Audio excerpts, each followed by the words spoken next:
सासूबाईंच्या हातची गावाकडील पारंपरिक आणि व्हेजमध्ये स्पेशल, चवीलाही मस्त अशी मासवडी. चला तर मग रेसिपी पाहूयात.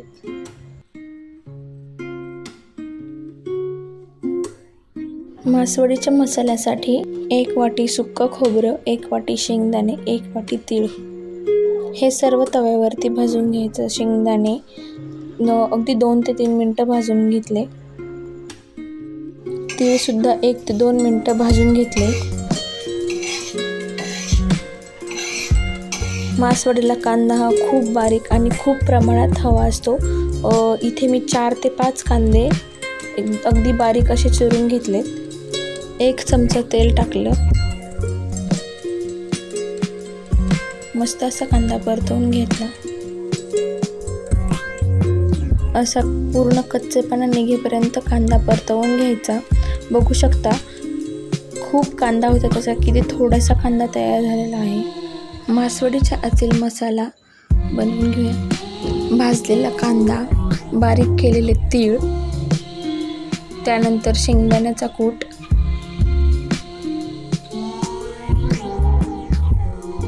एक वाटी किसलेलं खोबरं, 1 ते 2 चमचे लाल मिरची पावडर, चवीनुसार मीठ. सर्व मसाला असा एकत्र करून घेतला.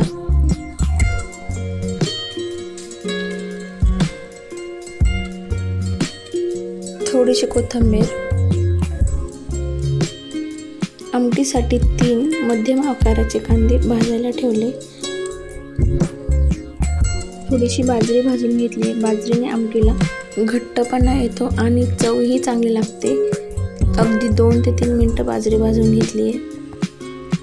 3 भाजलेले कांदे, 1 वाटी सुक्या खोबऱ्याचे काप, 1 वाटी लसूण, अर्धी वाटी फुटाणे आणि थोडीशी भाजलेली बाजरी. फुटाण्याऐवजी चण्याची डाळही भाजून घेऊ शकता. सर्व वाटण बारीक असं वाटून घेतलं आहे. आमटीसाठी लागणारे मसाले काढून घेतलेले आहेत.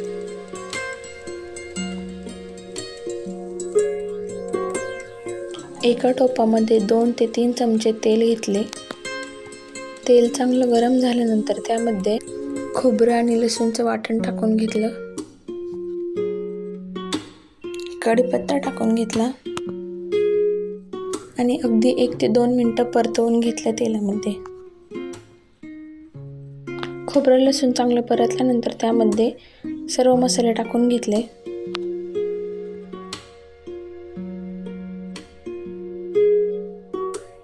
मसाले चांगले 1 ते 2 मिनटं परतवून घेतले.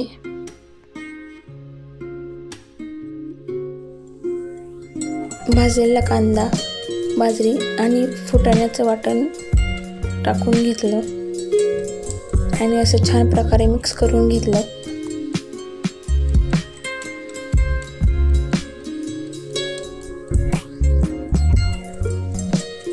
आवश्यकतेनुसार पाणी टाकून घेतलं.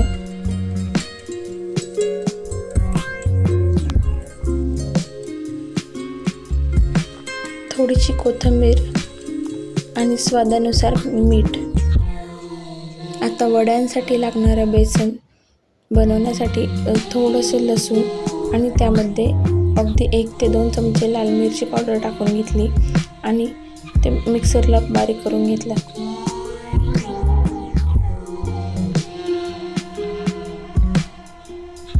दोन वाटी बेसन पीठ घेतले. कढईमध्ये 1 चमचा तेल घेतले. त्यामध्ये अर्धा चमचा मोहरी, अर्धा चमचा जिरे आणि 1 चमचा हळद टाकली.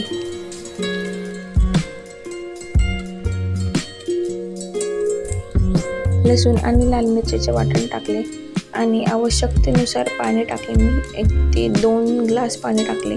उकळी आल्यानंतर त्यामध्ये असं थोडं बेसन सोडून द्यायचं आणि एका साईडने पळीने हलवत राहायचं. त्यामुळे बेसन पिठाच्या गिठळ्या बनत नाहीत.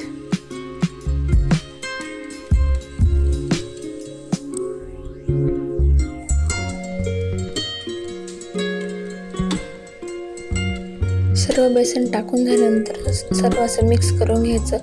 1 ते 2 मिनटं असंच मिक्स करत राहायचं. त्यामध्ये ज्या गिठुळ्या बनलेल्या असेल त्या फुटल्या जातात.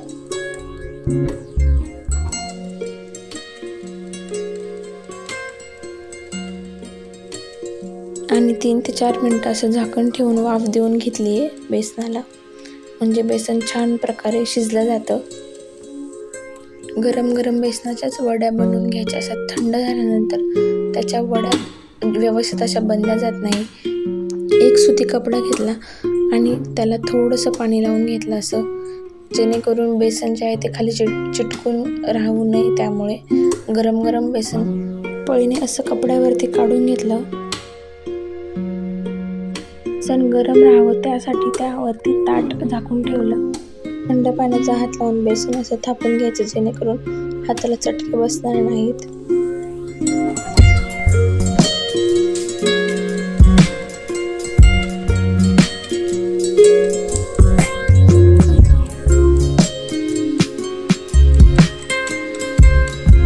एकदम पातळ असं बेसन थापल्यानंतर त्यामध्ये खोबरं, शेंगदाणे आणि तीळचा बनवलेला मसाला त्यामध्ये सर्व ठिकाणी असा पसरवून घ्यायचा.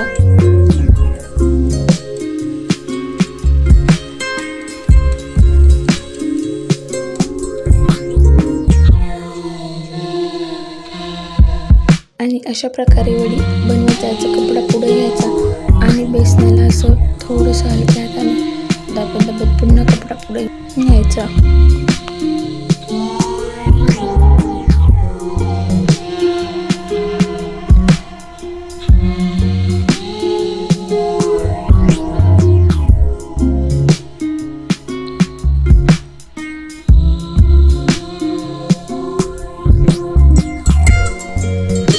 अशा प्रकारे मासवडी बनवून घेतली. बघू शकता किती मस्त अशा मासवड्या बनलेल्या आहेत. नक्की एकदा अशा पद्धतीने मासवडी करून पहा. एकदम सोपी आणि छान अशी मस्त मासवडी. व्हिडिओ आवडला असेल तर सबस्क्राईब, लाईक, कमेंट नक्की करा. धन्यवाद.